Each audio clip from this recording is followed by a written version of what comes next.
Laju pertumbuhan kasus baru terkonfirmasi positif COVID-19 di Kabupaten Buleleng belum menunjukkan perlambatan.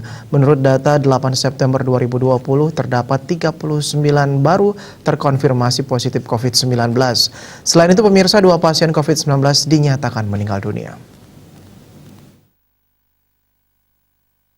Gugus Tugas Percepatan Penanganan COVID-19 Buleleng kembali merilis perkembangan kasus COVID-19 di Kabupaten Buleleng. Data hari Selasa 9 September 2020 menunjukkan penambahan kasus terkonfirmasi baru sebanyak 39 orang yang didominasi oleh Kecamatan Buleleng. Sementara 2 pasien yang dinyatakan meninggal dunia berasal dari Kecamatan Sawan. Humas Penanganan COVID-19 Ketut Swece menjelaskan, 2 pasien yang meninggal ini berasal dari Kecamatan Sawan. Keduanya meninggal dengan penyakit penyerta sesak nafas, pneumonia, dan batuk.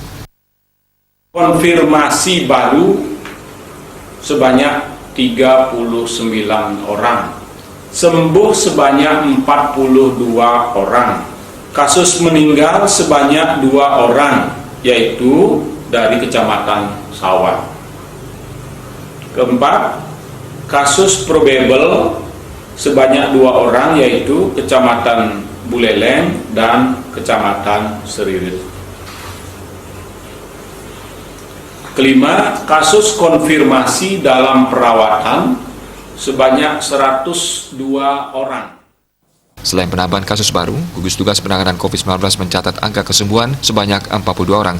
Hingga 8 September, pasien yang masih dirawat dan isolasi mandiri sebanyak 102 orang. Komang Yuda, Bali TV.